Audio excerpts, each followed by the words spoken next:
wherever you are right now. Let me introduce myself first because before I'm starting about our topic today.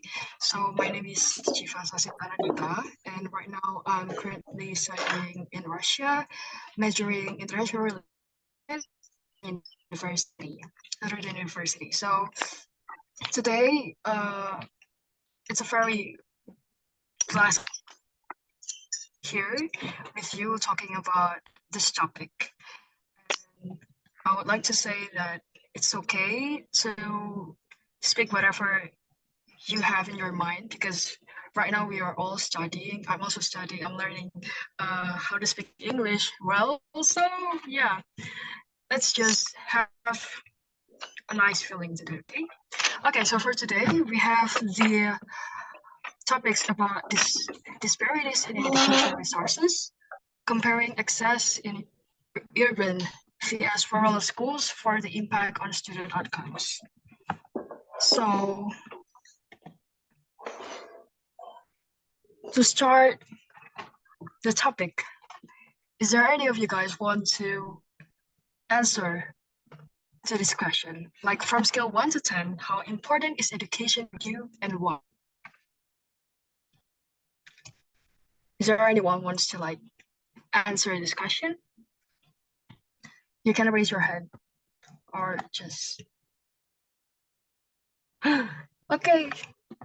To Miss Ekalita, the floor is yours now.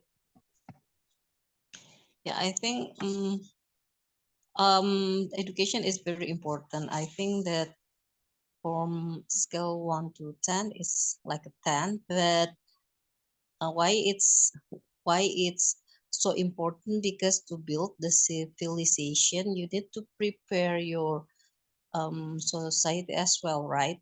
But the problem is in the developing countries, the education is still like expensive and didn't fulfill their needs.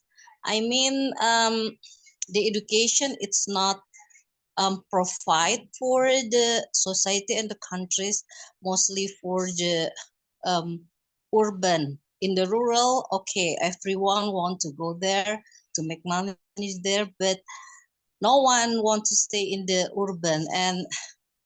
And the the worst is not everyone can live and make a living in the rural, right?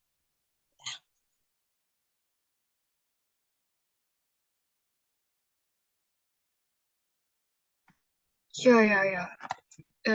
I agree with that. That education is very important to build our civilization. So it would be great, like because the captains of the nations itself is actually the citizens. So yeah, I'm agreed with you. And then for the next one, Paras, the floor is yours. From the scale to 1 to 10, 10 because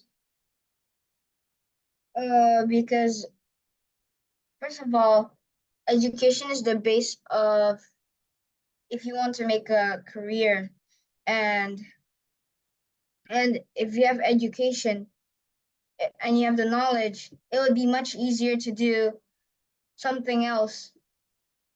And plus, if you made a really big career, you can make your country proud. That's all from me.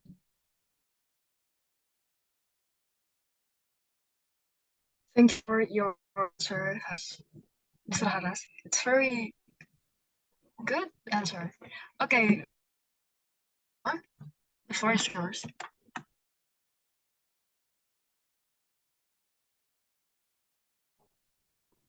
Hello, Ms. Ulfa.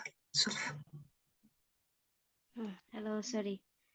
Okay, I think education is very important because education can change my mind and push our income to increase income in my village, and other we can make a new environment, so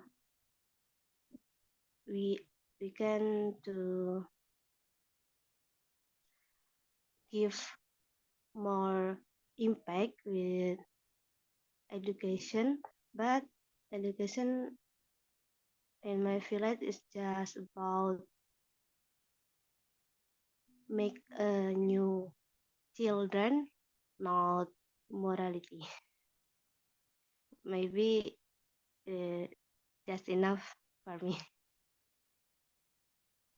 Thank you so much for your answer, Yusulfa. Move to the next one.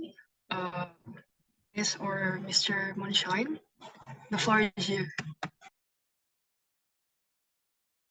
All right, thank you so much, Ms. Jiva. So actually, there is a saying that very popular in Indonesia. Say, study or education doesn't guarantee your success in the future. So I'm asking their back, like, yeah, if education doesn't guarantee your future, imagine if you don't. So that's the important thing, going have education, because for me, from scale 1 to 10 is 10 for education.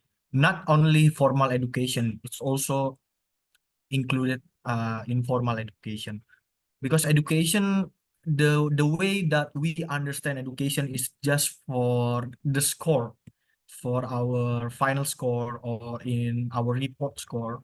But the thing that miss in Indonesia, the way that we are understanding in education, education is the way that we improve the skills of logic. So it's not just logic, the way that we think about our life, about subject, but also about survival. I'm just say survival. For example, like imagine that you are 26 years old with one or two specific skills, but you don't have any job because of crisis, or your job is not, how to say, like there is limited specification for position in your job. So with education, with your logic, with your critical things, you will have a lot of any idea or how to improve another skills to provide your survival skills. And second, why education is really important, because education we also open another opportunities. We're going to school, we're going to universities, which means that we have a lot of connection, we have a lot of friends that we never know in the future can help us to improve our career or become our career. Maybe also become your joint business partner or something else. So yeah, that's why education is really important. And if you ask me why there are a lot of people or several people that still success without going to school, without going to university, maybe for example like Bob Sadino, or with that Mark Zuckerberg, Elon Musk, and so on and so on. Yeah, they are not finished their school, but they already have their skill to survive. For example, like Elon Musk, he really loves physics, quantum, and so on and so on. And Mark can develop things from data, from algorithm, and so on and so on. So they already have the skill set, and they know how to business or capitalize their skill set. So how to say, still education is really important to have the skill set and to connect with the opportunities in the future. Thank you, Miss Jiva. Thank you, Mr. Moonshine, for your answer. It's very wide-opening opinions, and I agree for that education is very important to important things to help you survive in the future. And yeah, move to the last one. Miss Apria, you have floor. Please answer the question. Yes. From the scale 1 to 10, I agree with all of the people in here. It's 10 out of 10 because it's really, really important for us, you know. First thing first, it's because I can achieve my dream with the education, right? And yeah, just like Hara said, that it has a bigger like career opportunity if I have like higher education. And also like education is also like making you, if you have like career opportunities, a good career opportunities, of course you have like a financially stable, you know. So that's why I'm thinking that education is really important for us. Thank you very much for your answer, Miss Apriya. I agree with that. And move to the next one, Mr. or Miss Mastuki. The floor is yours. Okay, thanks for your opportunity. In my opinions, education is very important. Why? Because education has assisted us in many things. Like it pass us to be a good man, and we can have good idea. We can have a good career. Although it cannot becomes real guaranteed in the future. But I believe in myself that if we have a good educations in our life, it can support us to be a good career in the future. And also educations shapes and take out our ability. Maybe that's all about my opinions, and thank you.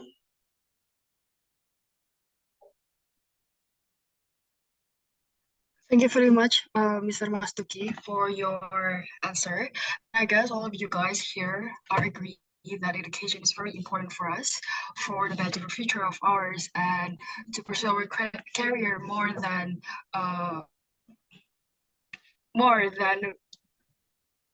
we are not taking any education at all. Okay, so move to the next one. So, do you know that Indonesia's education quality ranks 67th out of 203 countries worldwide in 2024? If no, then at the same time, Indonesia is committed to implement Sustainable Development Goals, or SDGs, to achieve a prosperous and just Indonesia by 2030, in accordance with its national development goals. And then, right, we are on the SDGs topic. So for you guys who doesn't know what is SDGs, SDGs stands for Sustainable Development Goals under the Department of Economics and Social Affairs of the United Nations. And the quality of education is one out of 17 goals that's set by the United Nations for sustainable development. And it is a universal call to action to end poverty, protect the planet, and prosperity by 2030. So this is what the motto of SDGs number 4, quality, ensure, inclusive, and equitable education.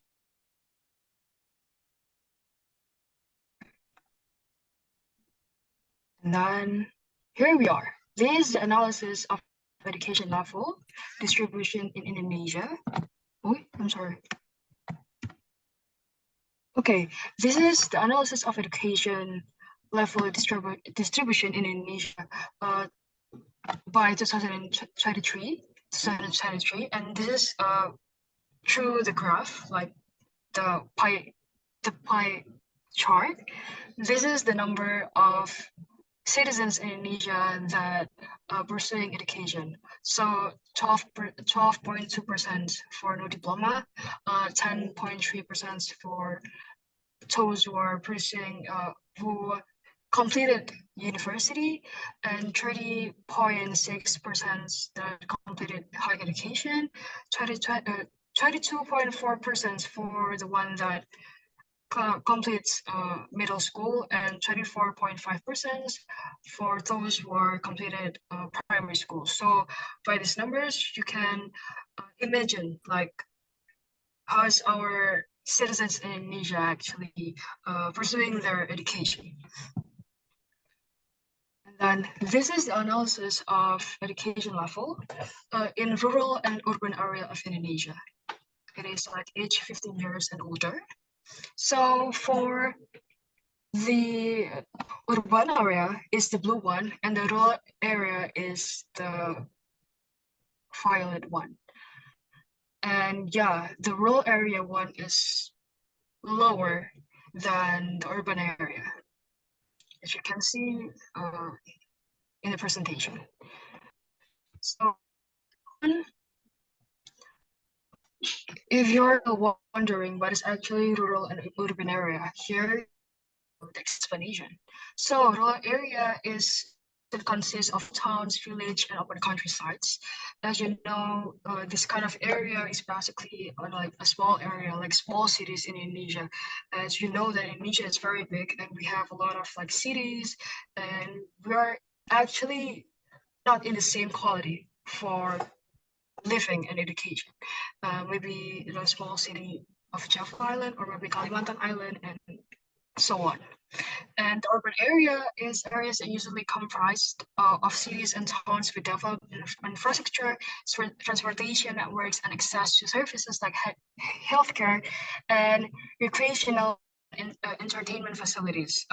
These areas basically like Jakarta, Surabaya, or Yogyakarta, and other big cities that we all know, like Bali and so on.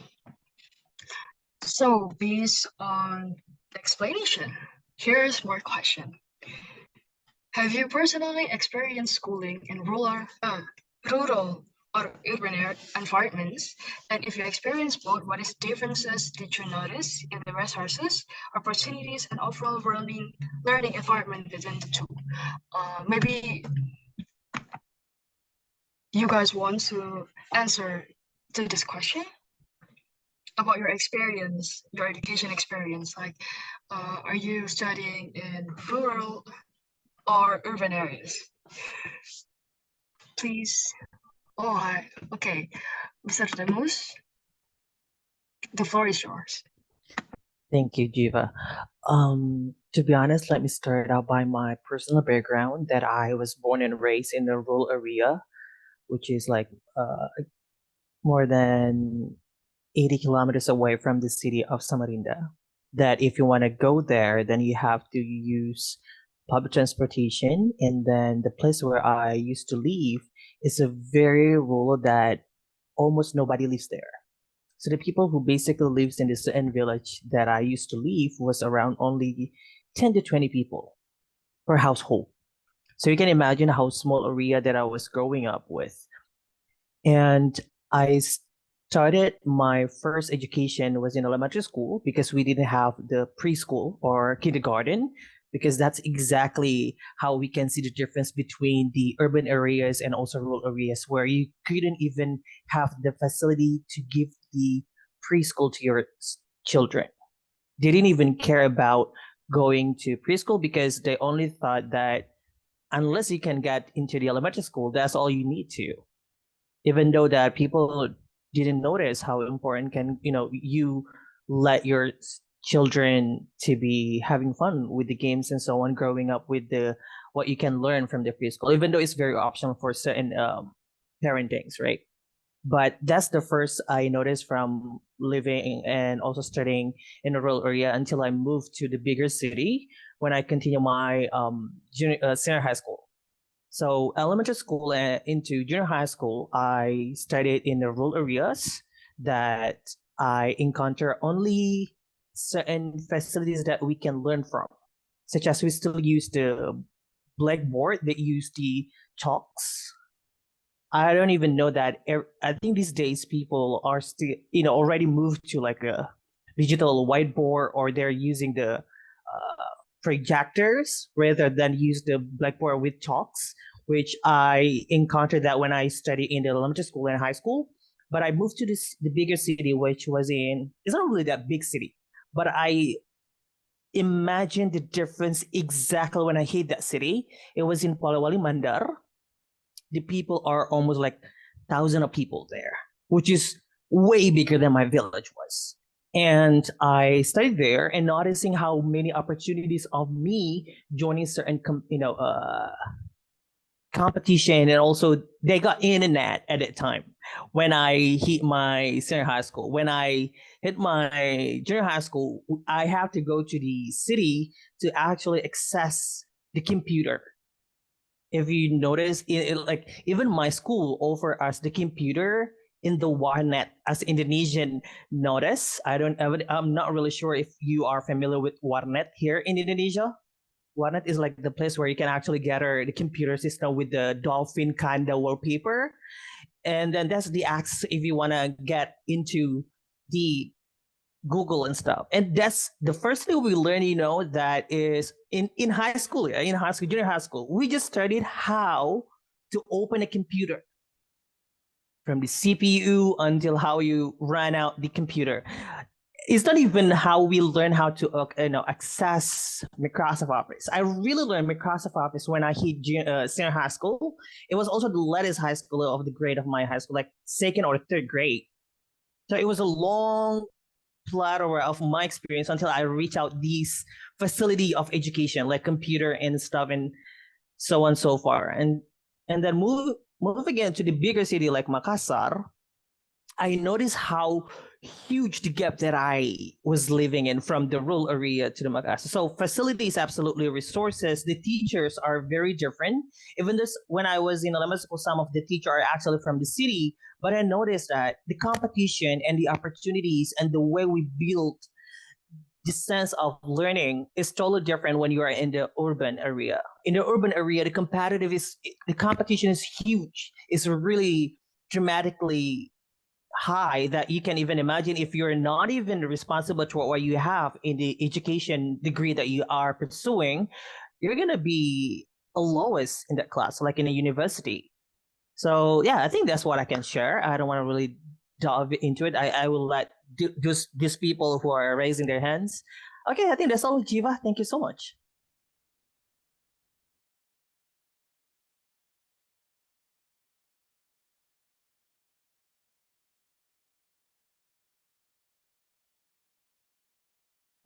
I'm sorry, everyone. I guess I need to turn it back first. It's a very interesting answers. Mr. Right? Mr. Yeah, I forgot. Demos. Yeah, but yeah, Mr. Demas. Demos. Yes. Demas. Yeah, Mr. Davis. It's very interesting to know the gap between rural and urban environments that you already experienced. And I would like to give you like like how to say, it is like trivia. It's like a trivia that in Russia right now we still use the chalkboard and chalk for education. That's all. It's very interesting. Your answer is very open, widened my perspective towards education in Indonesia. Okay, so move to the second one, Mr. Moonshine. The floor is yours. All right, thank you, Miss. Actually, I don't have experience to go to school in rural area, but I will tell you story, my experience, the difference, the really difference, the big difference. Study in private school and public school. So since I was in junior high school, sorry, I was going to public school only for senior high school. Before that, I always went to private school. So the first thing that I actually is kind of culture shock is when they were happy if the teacher didn't come to teach in the class in public school. In private school, the students usually they they send a complaint to the headmaster because the teacher didn't teach in the class. So the next day, or there will be a meeting to have a talk with the teacher. That the first thing that really make me shock, the culture shock that I experienced between private and public. And also in private school, when we were really hard to understand the subject, when we are not get into the subject, the teacher will not the teacher will not mad at us, but they will put more attention to us to teach us more like privately, still in the class, but the teacher will put more attention to us.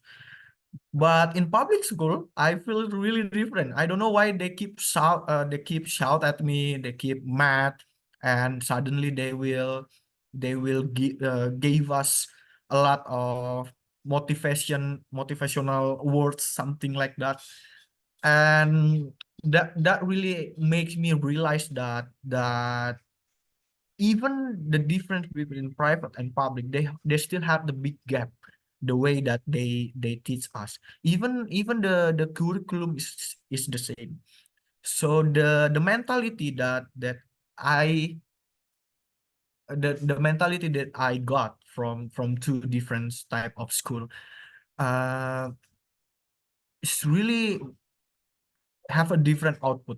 So when you go to public school, the the mental is like become a group, So you will find yourself in a group. So that's why when you are in Bandung, there's a lot of student gang, to find yourself, to find your true identity. But it's different in private. You are going to the group, become a member of some group, to find a connection or try to develop your business or skill set. That's really a different thing. But in public school, you just going to have a, how to say, like become a cool guy, tawuran and something like that. so so yeah, and I feel like I felt during that time really hard to adapt in public school. And the last thing that I felt that really hurt me a lot when I went to public school, it's actually that they don't make us happy to go to school. They don't make us happy to study. Maybe because they will give us a lot of homework and a lot of student in class, and so on and so on. And school feels like hell. Maybe that's like, I don't want to go to school. I will find some excuse that I don't want to go to school and something so on. But in private, they create us environmental that environment that student will happy to go to school. A lot of activities, no homework, something like that, and assure us, make us feel comfortable if we want to go to a good university, something like that. So even in the city, in urban area, the different gap between public and private is also already big. There's a big gap between that. So if you want to talk urban and rural, so it will become big and bigger difference from that area. So yeah, that's it. Thank you, Jiva. Thank you, Mr. Gunshan, for your answer. I really appreciate and I relate to that because when I was in my primary school, I was going to private school, and then while middle school, I'm going to private school, and that's a very different, typical of how the teacher explain us about the subjects. I absolutely know how it felt, and yeah, it's very interesting. Thank you. Move to Mr. Cool.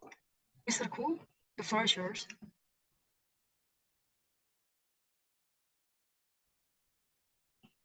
Hello. Yeah. Hi, Mr. Cool. I guess we cannot hear. Is it only me, or we cannot hear your voice? I'm sorry. Yeah, it's not there. Your voice. We cannot hear your voice. No. Yeah, we cannot hear your voice. Second. I'm nervous because it has Mr. Moonshine. Check, No, hello. it's all fine. Yeah. Yeah. Hello. All right. We Okay. can Yeah. hear you Thanks now. ever so much. I do agree what Mr. Mr. Moonshine and Mr. Demus.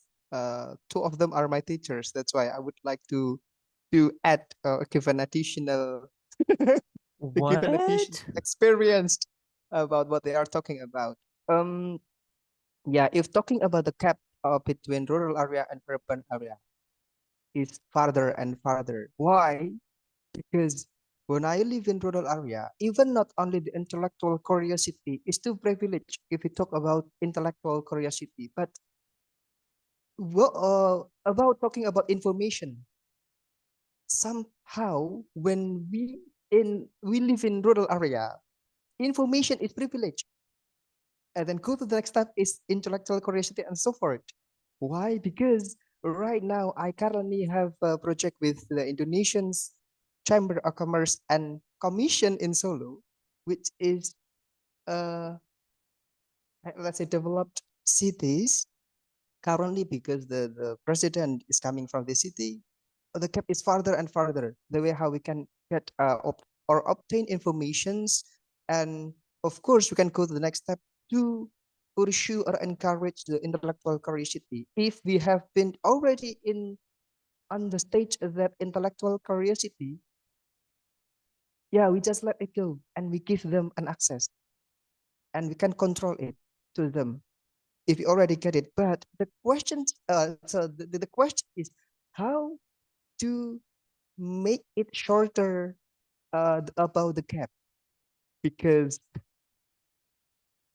even for the privileged or the elitized or the elite people right now, they will give an information only in their loyal communities.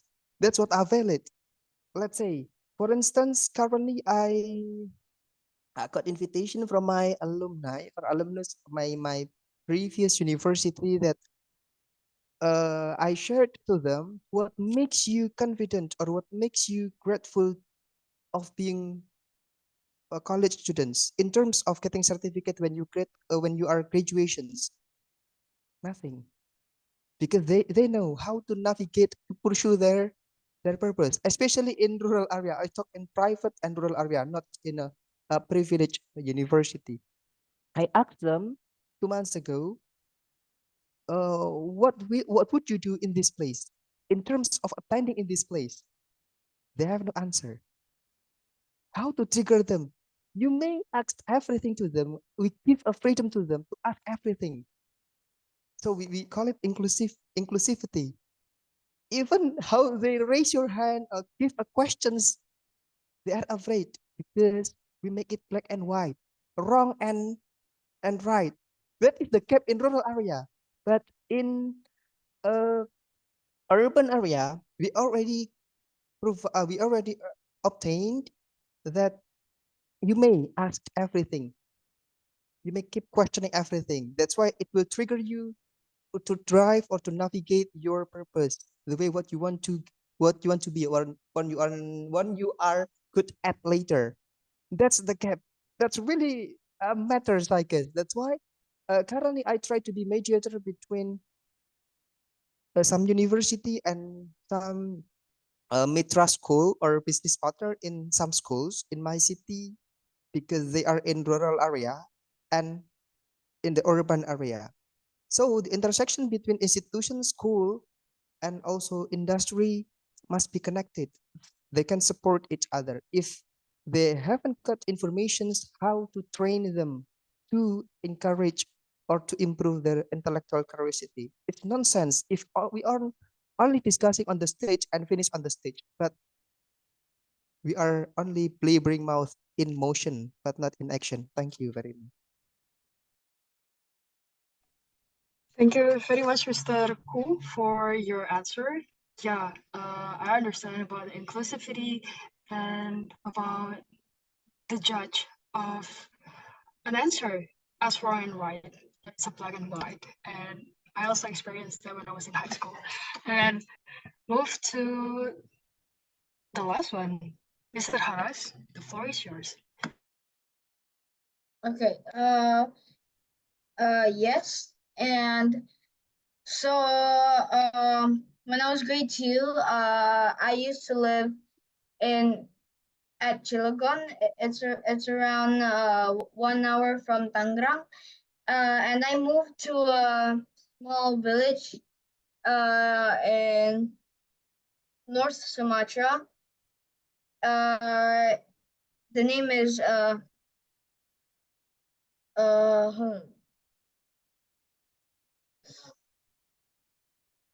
the wait, the island of Toba. So the name is Porcea. The small village.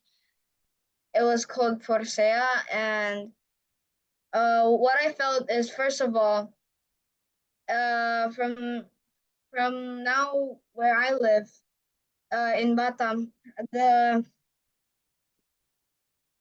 the understanding is really different. In Porcea, when sometimes you forget to do your homework or something else, the teacher will like, yeah, okay, fine, I will give you next week or two more days. But right there, they use this. So yeah, and the teacher is like the king or the queen. So so uh so we can't say anything. We just need to follow the teacher. But in Batam here, it's much nicer. First of all, about something when you forget, like do your homework or something, they would give you time, and you could ask something to the teacher. Uh, when uh, when when it's hard for you to understand one topic of the one topic in the school, you would ask the teacher. Right here, it's the teacher would explain it to us. So yeah, it is actually really different. That's all for me. Thank you so much, Mr. Harris, for your answer. It's very interesting to know that you experience between Forza and Batam. And then the next one, we still have Miss Ekalita Sari. The floor is yours. Thank you, Miss. I have no experience to schooling in rural, but from the discussion in my son courses, there is some parents said that the student from the rural is not facilitating by the government. It says like that, so they go to the urban to seek the better education and better job as well. So there is a problem in the rural is the kids. It's like a potential, but they have not enough facilitating from the government. So they go to compete to the urban to have higher better education and job as well. That's why I said that I think the government is only care about the urban needed, yeah. But the truth is the potential of the rural cannot be put aside, because I think if they can build or contribute for their own village, it's more better, right? Then they have to compete to another area, and every year they have went back to their village, and there is a crowded in the toll, something like that.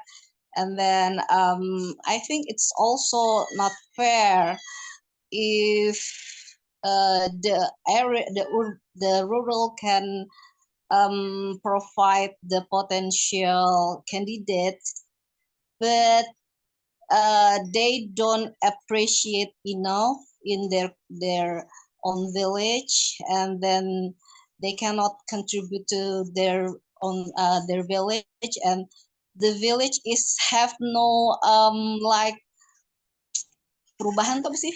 That not have to, yeah, I mean it's like that you only building some area, but you put aside another area that have a potential as well, or if you feel that there is not enough people that have sufficient numbers, you can give them like a full scholarship, right, and facilitate them so they can have some the same opportunities to others that that goes from the urban. It is in my opinion, because I think the education it's in Indonesia it have a good education. I know about that, because in the abroad as well, there is a lot of student in Indonesia can have higher GDP, right? But the complaint from the parent that they don't have enough money to facilitate their kids, and the kids is have a potential what is you call I mean the special kids. But it seems that government didn't care, but I think the government didn't give them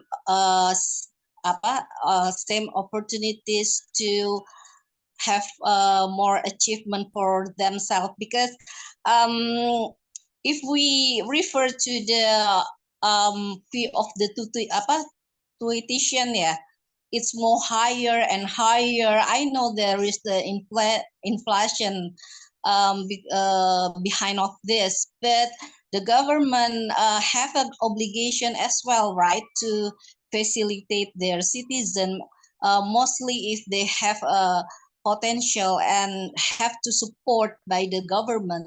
Then I think that government cannot avoid their responsibility of this.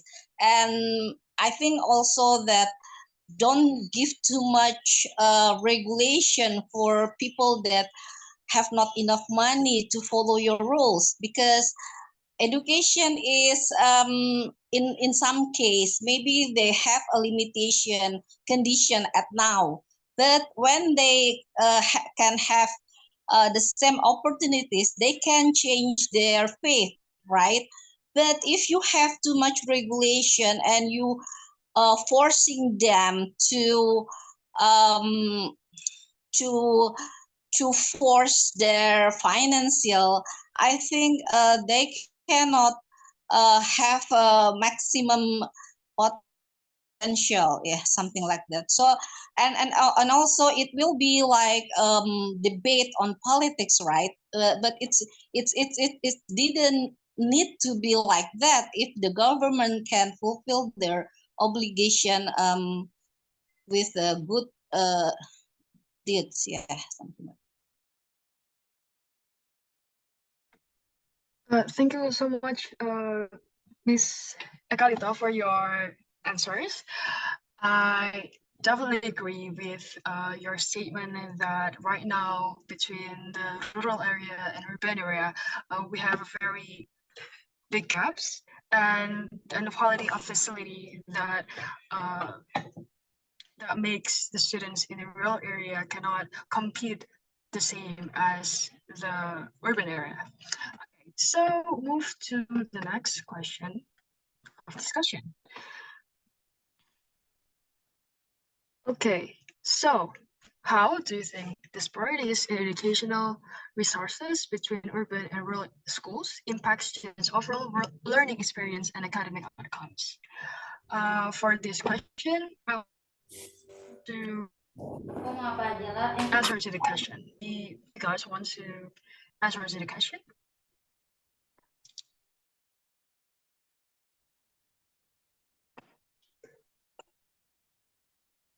Please raise your hand. Maybe Haras, you want to try to answer? Oh, wait, Mr. Majalo. Yeah, Mr. Majalo, the floor is yours. Can you hear me clearly? Because it's quite noisy. Yeah. All right. We can hear you. So clearly. I think the gap in the rural areas, the education in rural and urban really have has a huge impact on students' learning experiences and also outcome. Things well, if resources wise, if it's not available if it's scarce, right? If it is scarce in the rural areas, it would really affect the learning of the student in a negative way because they cannot exhaust, right, their capacity. Meanwhile in the urban, um the the resources in the urban areas are available, you can say.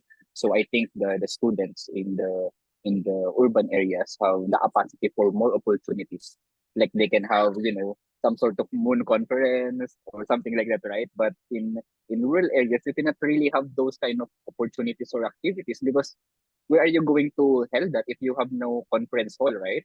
You cannot do that in the farms or something wherein you can conduct some parliamentary, setting. So I think it's really a challenge for. I think this is the problem here is structural in the sense that um those students that are graduating in rural areas, they don't really have this motivation to go out of their place. I think their learning is actually in the box. They cannot think outside the box because they are groomed, right? That after they graduate, they will only serve their communities internally.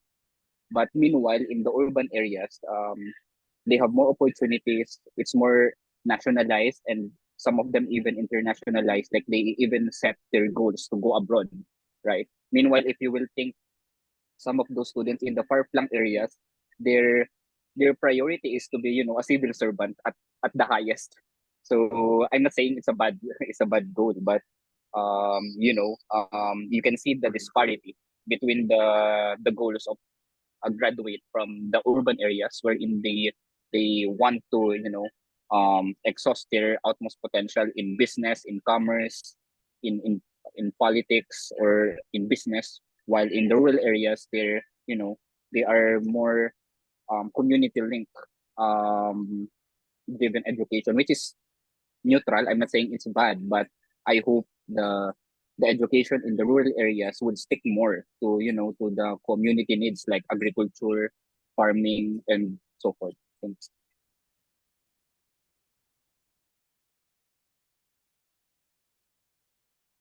Thank you so much for your answer, Mr. Majolo. Yeah, the lack of motivation for the rural students is very impactful because because of the lack of motivation, they turn out to not push themselves to the fullest, and I agree with that. Maybe the last one to answer this question, I would give it to Mr. Moonshine. The floor is yours. All right, thank you so much. I think in terms of academic outcomes or everything that make rural and urban difference, I want to say first that the real problem in Indonesia, we just talk Indonesia. I'm sorry, Majelo, because I don't experience study or educational in Philippines. So in Indonesia, the problem is that our government try to make everything in their standard, in national standard, or we can say in Jakarta standard. Let me make an analogy for this. If we in Java, so eat rice is our daily food, daily needs. But when you go to East Nusa Tenggara or when you go to East Indonesia, they can produce their own sagu or papeda or something else that provide the same protein, and it's also have to implement it in education. So I will not say that urban and rural have a different quality of human in terms of human resources, because in urban you will get you will get a lot of privilege of information, maybe in technology or something else. In terms of support the economic development in rural, they have the capability to improve their agriculture, maybe in how say like animal farm, or maybe another resources that they can develop in their own way from their ancestors. But in urban, the quality education, the technology that we develop in urban is try to support more and more the capacities in rural. So they have to make the connection there. So urban is the pillar to make the economy strong. So the rural is also the how say like the producer or the foundation of the economy. So, but in terms of academic outcomes, actually the root causes of this disparities is actually about the way that we see rural area. We always see that rural area is conventional, old school, and something else. So whenever we have KKN to go to the village or something like that, we feel like we are the superior one rather than people in rural. But actually, the things that happen when we go to KKN in rural area, the people in rural area the one who teach us about living, about how to maintain the balance of nature and human. So actually, it's just how we see education in terms of support the area. So I will not say it's impact the student overall learning experience academic, but the problem is the way that there is no connection to support the economic or human development from study in urban and rural. Maybe that's it, Diva. Thank you.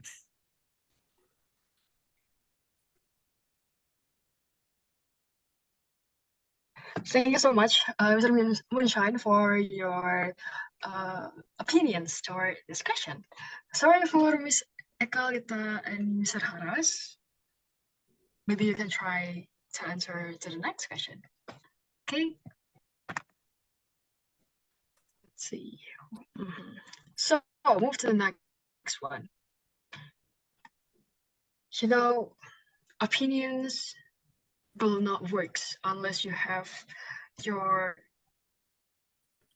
really engage to the problem itself. So the question is related to that. Like, have you ever been involved in initiatives or programs aimed at bridging educational resources between urban and rural schools? If so, what was your experience like and what outcomes were achieved? For this question, I'll choose two people. Two people. Let's go. Two people that really wants to answer this question. Please raise your hand.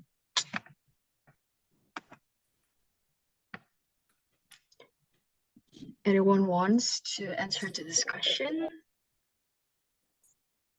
Maybe you can tell us about your experience about engaging in any experience that related to bridging the gap in educational resources.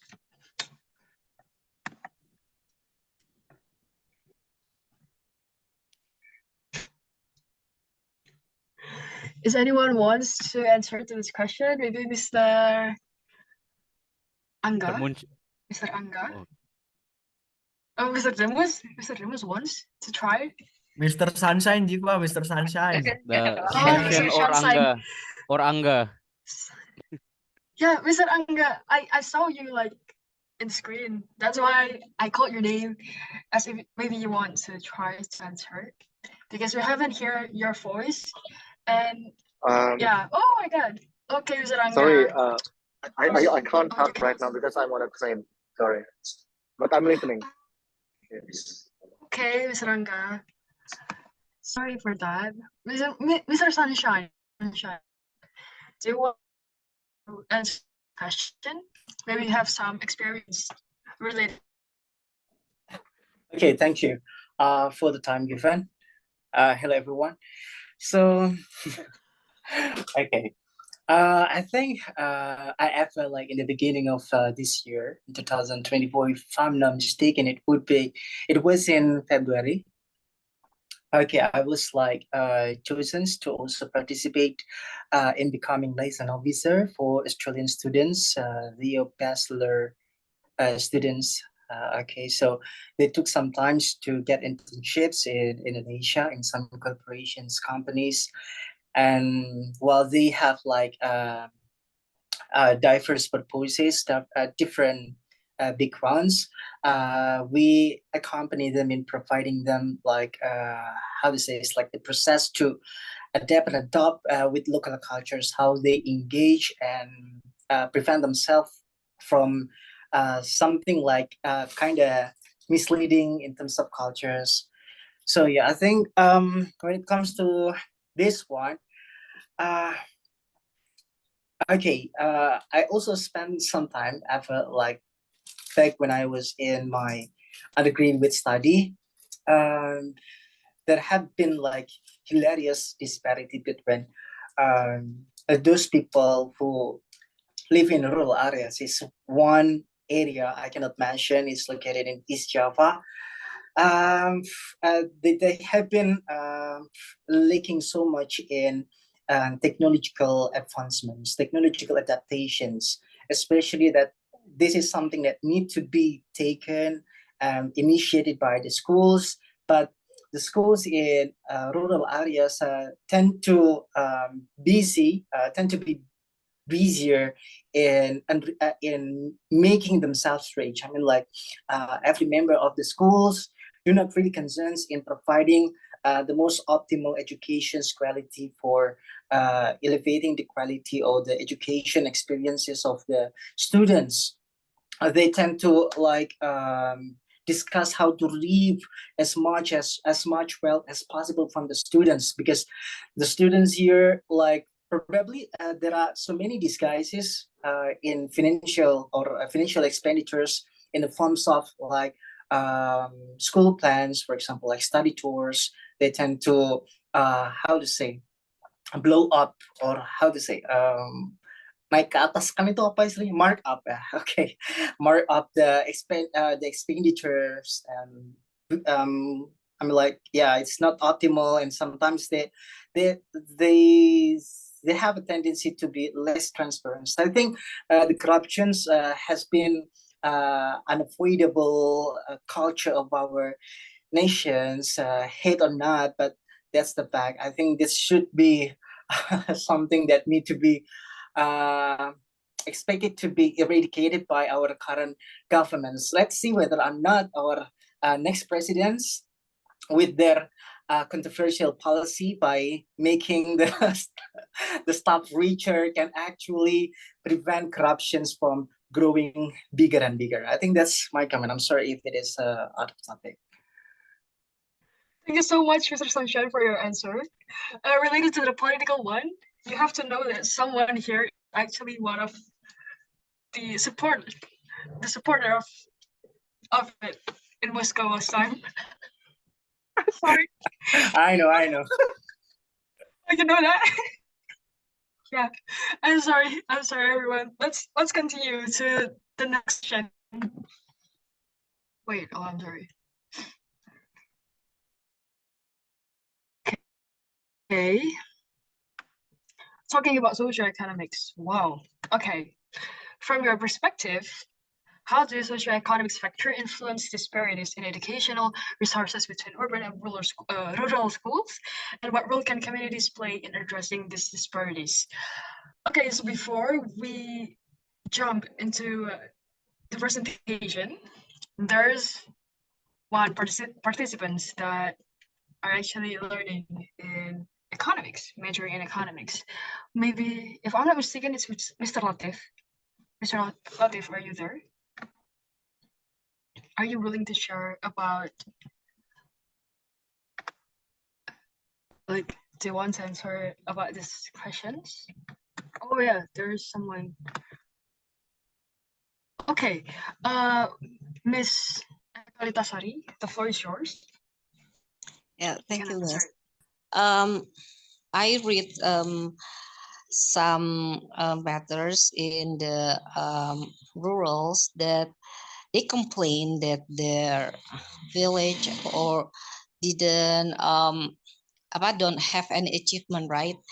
And they have a lot of left behind from the urban. But the problem is their potential people in the rurals, it's beside they didn't facilitate by government, and if they have money or they have opportunity, they didn't come back to contribute to the rurals. That's the problem. So it's like a waste, right? And they go to the urban as well if they have opportunity um, to change their faith. And the most dramatic is I read that government gives some salary to contribute the area, but no one want to get the job. But so they have to grab take the position is from outer of the rurals, and then there is a conflict, right? Because the people, the origin people feels that they don't they like is left behind, but the truth is not like that. It's because there is no one to take the occupation. And although the government give enough money, but the truth is it's some like manipulate by the people, because it's so hard to find a person that want to fulfill the job. Yeah, but then it's developed like a conflict into the area. I talking about the Papua, and I think it's before the government want to solve the social and economic problems, maybe they have to understand the problem of the people in the area itself, because what is they want and what is their achievement and what is their commitment to contribute their own area. Because without commitment, there is no achievement will be achievement, and no goals that they can have.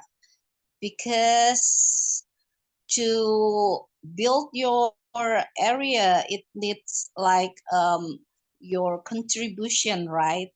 And if your demand is like income, then you have to deliver it to the government. What is your problem? What is your demand? So you want to go back to your rurals and contribute your area, and don't making some another social economic problems.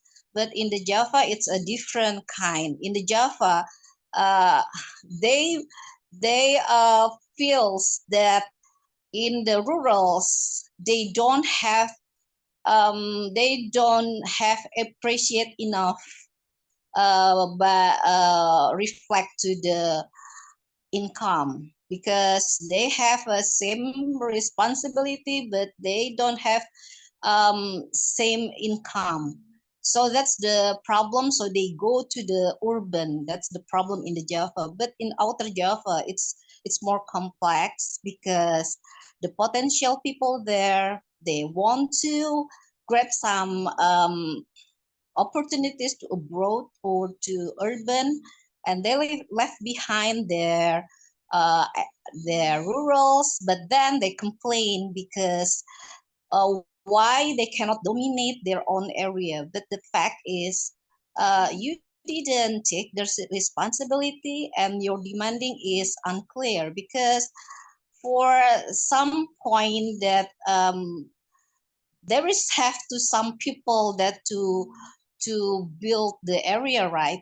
And if your people didn't affiliable or didn't want to fulfill it, then you have to seek from outer, right? It's the problem in outer of Java. In my opinion, it's like that. Okay, thank you so much for your answer, Miss Ekalita. Due to the time, we can see it's now 9:27 in Indonesia, if I'm not mistaken. I would like to continue to the next question. I'm very sorry, Mr. Ramajalo. Maybe you can answer to the next question, because we still have 2 or 3 more questions until we ended up this session. So the next one is this one. Drawing for your personal experiences or observations, how do you think disparities in teacher quality between urban and rural schools affect students' learning outcomes? As what I know here, as what you as I read your chit chat in the chat section, there are some teachers here. If I'm not mistaken, it's Mr. Moonshine and Mr. Sunshine, maybe, and Mr. Demus. If I'm not mistaken, maybe as a teacher itself, you want to answer to this question. But I will let Mr. Rajalo to answer this question first.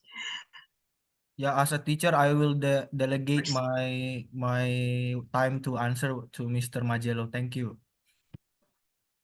All right. All right. Right. Let me answer. Okay. For world peace, I will answer this question.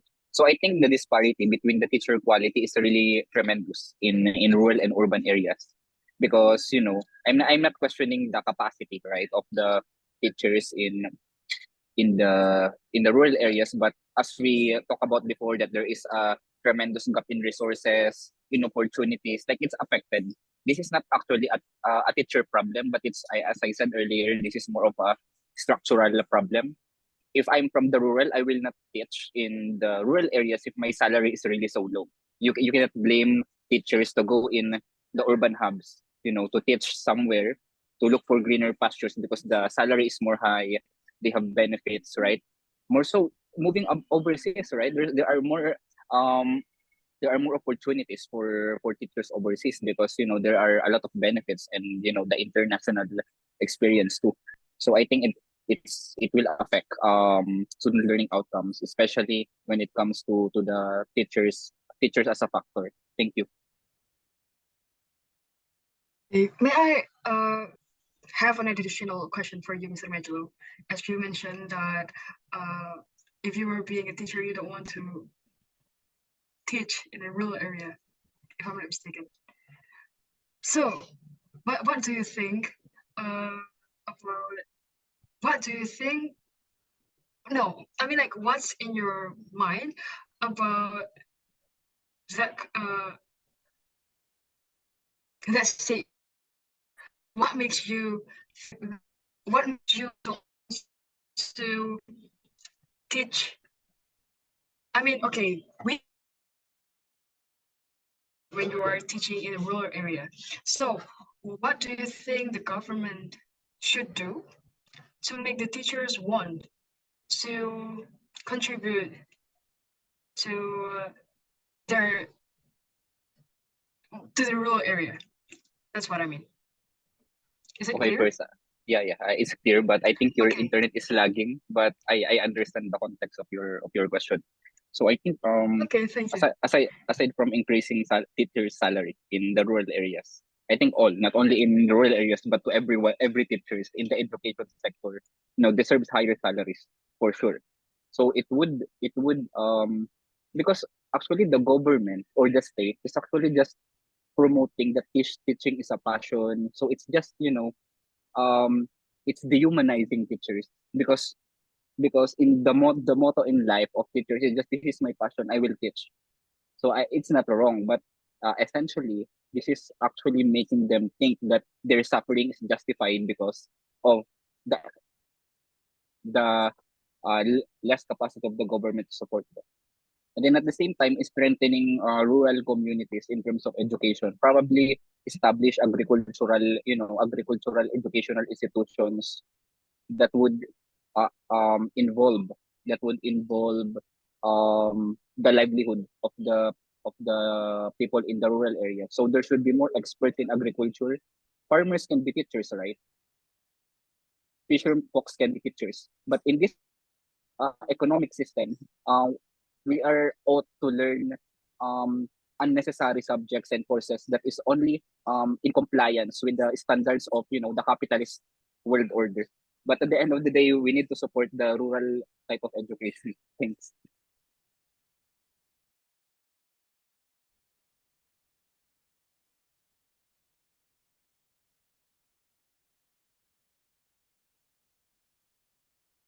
Okay, thank you for your answer, Mr. Majalo. I would like to move to Haras. Haras, what is your opinion towards this question? Well, first, to the rural. I don't know why, but the rural, it's just, I don't know, it's pretty, the teachers are, I don't know if they're just mad or I don't know, but I don't know why, but maybe because from where I used to live, some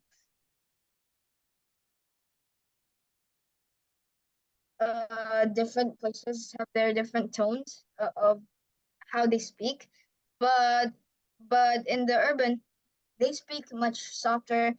In the urban, I don't know. It's just much. They understand about us. So yeah, there's I don't know. It's just the differences are like really really far. That's all for me.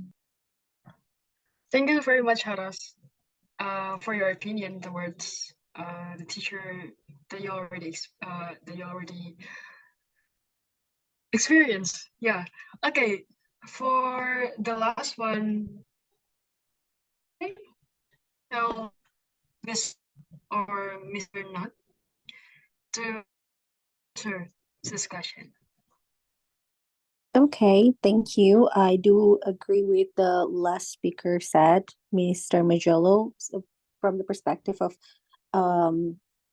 the qualities of teacher, I want to add more. In Indonesia, there are at least 4 teacher competencies talking about the quality to see disparities between teacher in rural and urban areas.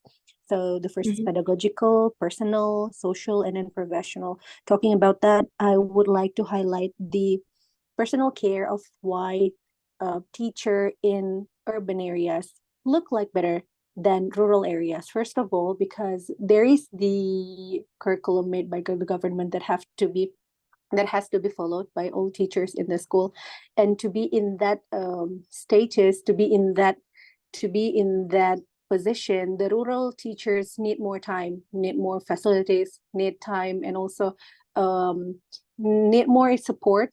But sometimes they do not have such. That's why sometimes the urban teacher like to be better, sounds better. That's why when it comes to school, it's better to put your kids in urban school rather than rural schools. And then talking about that also in professional world, the way they get appreciation from the school system, from the family, from the parents also different. Even how the students appreciate their teachers are totally different.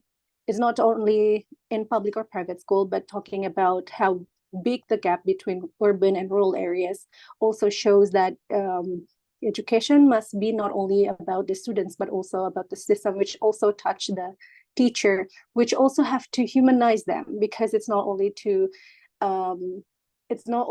show that the school has a good building, but it has a strong bond between students and teachers. And that's why, in my opinion, the disparities in teacher quality between urban and rural are still a hot issue to talk between teachers in Indonesia. Thank you. Thank you so much, Ms. Nut, for your opinions, for your answers. By any chance, are you a teacher yourself? I mean, is your profession a teacher? I Yes. was Yeah. currently. I was. Oh, Yes. you were. Ah, I was also a student from rural areas, and now I am a teacher in urban areas. That's why I know how hard it is to be a student that has high expectation from the world, because as I heard someone said, that information is a privilege. It's a true things, but compared to that, see how my teacher support me. I mean, for example, the rural teacher only have 10, and they give those 10 to the students. However, in urban areas, the teacher might have 100, but they only give 50, but that 50 is half of them, but it already shows that it's bigger and more than the rural teachers has. So yeah, that's what I feel. well, this is completely interesting. This is the first time I heard this kind of questions from this kind of answer from the teacher itself. So one more educational question, if you are okay with this. Okay, go on with it. You said that in a, I mean, like, you know, a rural area teacher and same kind of test, which will make you a teacher, like a real teacher, you know, like, do you need Miss, to do you're the same lagging. I'm test? sorry. Can you repeat? You're lagging. I'm sorry. I mean, do you need to do the same test for being to get the profession of teacher, like between the rural teacher and the urban teacher? Okay. Is it clear for you? Yeah. Okay, thanks. Okay. In my perspective, same as when you have a national examination, why all of the students over Indonesia have to have the same competencies when it comes to finishing the school. Therefore, in my opinion, being a teacher needs those competencies. I mean, however,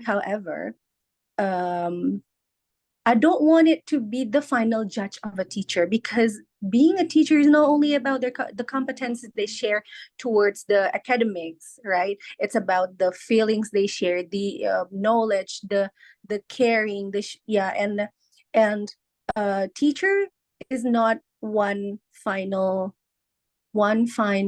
profession for them. It's a whole life journey for the teacher to teach, to have a bonding with the students. So even though they have the same like tasks between rural and urbans, but then towards the results, I suppose the government prepare the rural areas teacher to be more supported, and to give them more facilities to do, because sometimes the insecurities between teacher is not only coming from the examinations of the competencies, but also the facilities, and also about how care the government to see what happens in rural areas, which I know sometimes it's untouchable for the government to evaluate what happens in the rural areas. So yeah, I do agree. Thank you very much. It's a very informative answers for us. There's maybe some of us are still students, and we never know about this kind of insights from the perspective of the teacher of in Indonesia. Anyway, guys, we have 3 minutes left, and I guess this will be the last question for today's session. I'm very sorry. We actually still have a lot of things to do, but we have no time for that, and that's fine though. Okay, so this is the last quote for our session. The future belongs to those who believe in the beauty of the dreams. At this point, I really appreciate for everyone that is willing to teach, to share their knowledge to other people, as a tutor, as a teacher, as it is really important. I mean, for your great work, especially for teachers like Miss Nat and Mr. Sunshine, Mr. Demus, and Mr. Indre. Oh. I'm very happy to be here today. And yeah, thank you for the session. I will stop sharing. Maybe we can still talk a little bit, but I will stop sharing anyway. Okay. Thank you. So thank you so much for Jifa. So you have wrap up the discussion or what? Yeah, we have to wrap up. Okay. So yeah, from this point, I feel like the gap between rural and urban is very different. Like based to Haras that studied in Cilegon, and then he moved to Batam. The teacher is very different. He liked way better to study in Batam. And then for Miss Nad, that having a national task for being a teacher with a different opportunities and facilities, it's very hard for her, and many on. That's why that's the only word I can say, and I really appreciate everyone for you guys as a teacher, for teaching with a whole heart, even though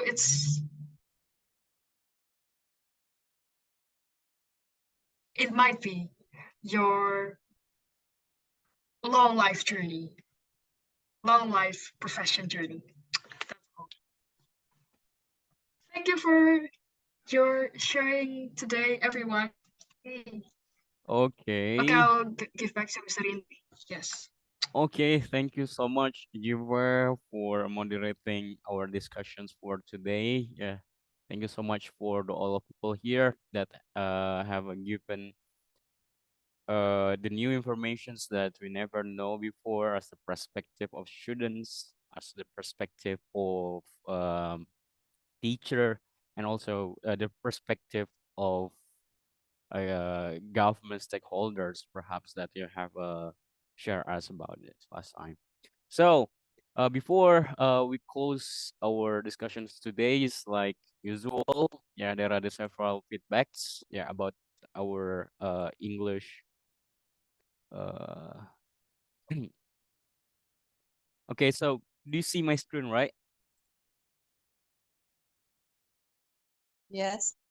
Okay, well, ya pertama, sorry, I have to use bahasa in these situations. Ya, pertama pronunciation ya, antara pemikiran dan juga kepunyaan di situ. Jadi kalau yang seperti ini ya, bacanya itu ada pop sound di belakangnya. Dibacanya mind, mind. Jadi ada pop sound di belakangnya. Nah, sedangkan kalau yang satunya itu agak lebih soft, jadi mind, mind and mind, mind and mind. Jadi it's a little bit difference about the pronunciation here. Terus yang selanjutnya about structure or grammar. Tadi ada yang menggunakan kata we can to give ya. Jadi setelah modal, ya modal itu apa aja? Ada can, ada must, ada will, ada shall. Nah, itu dinamakan modal. Jadi setelah modal itu dia wajib ketemu verb satu murni. Jadi jangan ditambah to lagi. Jadinya langsung aja we can give. Jadi it's not we can to give ya. Jadi jangan lupa setelah modal langsung verb one ya, atau bare infinitive di situ. Terus selanjutnya without go ya. Jangan lupa without ini preposition. Seluruh dari bentuk preposition, contohnya without, in, on, at, ya, dan berbagai macam preposition lainnya, ketika dia ketemu kata kerja, dia wajib dijadikan kata kerja itu menjadi kata benda, ya. Untuk menjadi kata benda itu terserah, bisa dijirenkan atau ditambahkan ing, ya, atau diubah vocabulary itu dalam bentuk noun-nya atau kata benda. Jadi bukan without go, tapi without going. Jadi bukan for speak, ya. Misalnya ada grammar for speak, salah ya, harusnya adalah grammar for speaking. Karena for di sana adalah preposition. Jadi ketemunya adalah verb ing di situ. Karena kita butuhnya noun. Selanjutnya tadi ada another opportunities ya. Nah, jangan lupa kita harus bedakan antara penggunaan another, other, dan others di situ. Jadi kalau another dia langsung ketemu apa ya, singular di situ. Jadi nggak boleh ketemunya plural. Jadi another opportunity. Jadi bukan another opportunities. Kalau kita menggunakan opportunities, jadi other opportunities cocoknya. Tapi kalau another dia ketemu singular, kalau other ketemunya plural ya. Jadi another opportunity kalau kita mau memakai another, kalau kita mau menggunakan opportunities, other opportunities. Nah, kalau others dia nggak boleh diikuti oleh noun lagi. Itu artinya udah lainnya. Jadi contohnya I go with Angelo, Moonshine, and others. Jadi nggak boleh lagi ada noun atau kata bendanya setelah itu. Selanjutnya tadi ada juga yang menggunakan they are not finished their school, they are not finished their school. Gitu. Jangan lupa ada are not di sini ketika ada are harus atau be ya, be itu ada is, mr, was, were, dan sebagainya, itu harus diikuti oleh verb ing. Nah, tapi kalau bentuknya kata kalimat verbal biasa, jadinya adalah they do not finish. Jadi bukan they are not finished, tapi they do not finish their school. Nah, tapi kalau mau diubah ke apa ada are, dia tidak sedang menyelesaikan mananya, they are not finishing. Jadi secara makna nggak cocok. Jadi cocoknya adalah they do not finish. Gitu. Terus juga tadi ada menggunakan it can not becomes ya. Jadi saya nggak tahu yang maksudnya di situ memang naro s di belakangnya atau terdesis ya. Kadang-kadang kita kan nggak sadar kita ngedesisin s di belakangnya, di belakang kata kerja itu. Jadi jangan lupa can itu juga balik ke modal, dia ketemunya adalah verb satu murni. Jadi nggak boleh ketemunya verb SES atau additional infinitive di situ. Jadi cocoknya adalah it cannot become ya. Jadi bukan it cannot becomes. Jadi salah ya S-nya di sini. Selanjutnya tadi it's more higher and higher ya. Jadi cocoknya adalah is higher and higher. Jadi more itu juga dihilangin. Nah, kadang-kadang kita nggak sadar sebenarnya kita udah tahu ya kalau more itu udah nggak usah pakai IR lagi di belakangnya. Tapi kadang-kadang kita lupa kan, keceplosan lagi karena nggak terbiasa. Kadang kita dituntut dalam bahasa Inggris itu harus mikir vocab, mikir grammarnya, mikir idenya dalam satu waktu yang buat kita itu nggak sinkron. Kadang-kadang kita udah tahu materi ini tapi kadang-kadang terucapin. Nah itu salah satu cara nge-solve problem tersebut adalah terbiasa ya teman-teman ya. Jadi coba biasakan untuk menggunakan structure bahasa Inggris setiap hari ya, dia bakal bisa nge-solve permasalahan tersebut. Terus juga tadi can ya. Tadi saya mendengar ada can, dia mencoba can itu dalam bentuk past. Jadi dulunya ketika dia bisa. Nah, jadi modal itu bukan beda sama kata kerja. Jadi modal itu bisa berbentuk present dan past tense. Tapi kalau kata kerja dia bisa berbentuk past tense, dia bisa berbentuk present, dia bisa bentuk future, dia bisa berbentuk continuous dan sebagainya. Tapi kalau modal dia cuma ada dua bentuk formnya, yaitu bentuk present dan bentuk past. Kalau modal dalam berbentuk present, contohnya can, jadinya can ya. Kalau dia berbentuk past tense, modalnya jadinya could. Nah, will ketika di dalam bentuk present jadinya will. Kalau dia berbentuk past tense jadinya would. Nah, jadi modal itu juga ketika dia lampau ya atau waktu dulu kita juga harus menjadikan modal itu jadi past tense jadi I could bla bla bla di situ. Oke, selanjutnya mungkin ini juga yang sering ya ketika di session saya sebagai PJ ya. Jadi Dota ini kita punya PJ masing-masing ya yang nyari moderator, yang jelasin di akhir untuk feedback bahasa Inggris dan sebagainya. Jadi kalau saya ini jadi PJ pasti sering nih vocabularies level yang harusnya bisa ditingkatin lagi ya.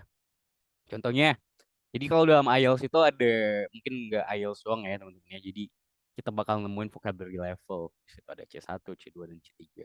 Jadi dari sekarang nih buat teman-teman yang vocabnya levelnya masih level rendah ya, jadi coba di-upgrade lagi, coba ditambah para sinonimnya lagi ya, vocabulary levelnya supaya vocabulary level yang lebih advance di situ. Jadi contohnya say. Jadi say ini bisa dikatakan vocabularies yang masih rendah ya di bawah. Jadi bisa diganti dengan state misalnya, terus apa lagi ya? Diganti mungkin teman-teman kalau tahu boleh kayak convey ya itu maknanya sama. Terus bisa apa lagi ya? Assert ya. Terus express ya declare. Nah, itu juga sama kayak say. Jadi tergantung konteks penggunaannya. Jadi ketika dia lebih spesifik tuh biasanya vocabulary levelnya lebih tinggi. Nah, important nih. Important ini dari awal sampai akhir saya nggak pernah menemukan dari teman-teman di situ yang menggunakan kata selain important di situ atau sinonim vocabulary levelnya yang lebih tinggi. Jadi important ini yang paling tinggi itu vocabnya ini bisa pakai ini nih. eh in apa ya? In this ya tulisannya Did indispensable. Nah, ini paling tinggi nih vocabulary level yang important, indispensable. Itu sama kayak important ya.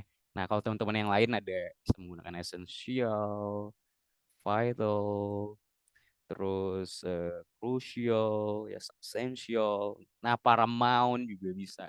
banyak yang bisa teman-teman gunakan di situ untuk nambahkan vocabulary levelnya. Nah, I think ini sebenarnya udah melekat banget sama kita ya. I think ya. Jadi bisa diganti. I suppose ya. Terus certain. Terus apa lagi? As far as I'm concerned misalnya, ini sama maknanya sama apa ya? Sama I think. Terus apa lagi? Ada yang mau nambahin?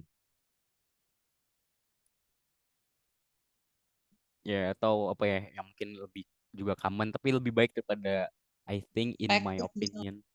Apa Miss? my perspective. Ya, in my perspective juga bisa ya. Nah, ini juga salah satu memperkaya vocabulary teman-teman. Jadi di kalimat pertama pakainya I think is okay, tapi di kalimat kedua ganti lagi, kalimat ketiga ganti lagi. Nah, di situ kita bisa ngelihat bahasa Inggris orang itu advance-nya di situ biasanya di penggunaan vocabulary-nya banyak gitu ya. Terus can ya. Misalnya contoh nih, saya bisa bahasa Inggris, I can speak English. Juga bisa atau I am able to speak English ya juga bisa.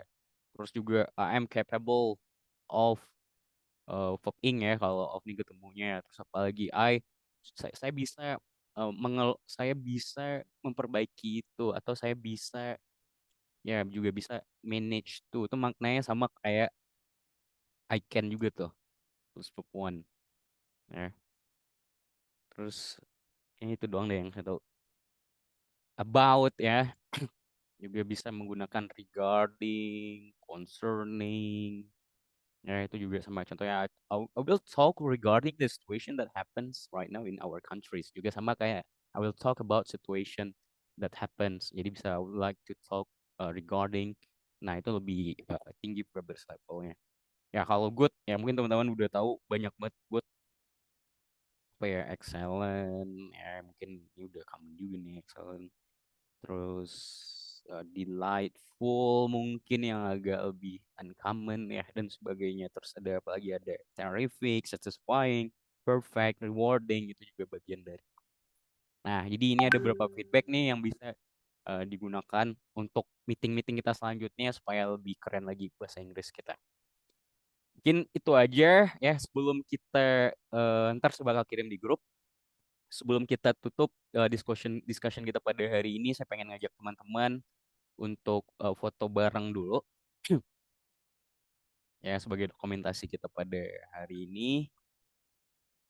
Ya mungkin kalau bisa ya kalau nggak bisa juga nggak apa-apa ya. Saya pengen ngajak teman-teman foto bareng untuk ngidupin kameranya terlebih dahulu. Oke, sembari sertifikat kepada Jiva ya yang udah mau jadi kontributor kita pada hari ini. Oke, ya Thank jadi you so buat much for teman-teman. having me, everyone. Thank you so much for bringing these No. discussions too. Oke, kita foto bareng. Ya, slide 1. 3, 2, 1. Slide 2. Thank you so much. Terima kasih teman-teman semua udah hadir ya. Sampai ketemu lagi di topik selanjutnya di setiap weekendnya. Oke, thank you so much. Bye-bye. Have a good Thank you. day, everyone. Evening, everyone. Bye. Hello, Pak. Hello, See everybody in 2 weeks. See you tomorrow. Hello, Thank you, Ta. everyone. Waduh. Thank you, everyone. Thank you, Jiva. See ya. GG, bye. Terima kasih, kakak. That was fun, Miss Jiva. Bye.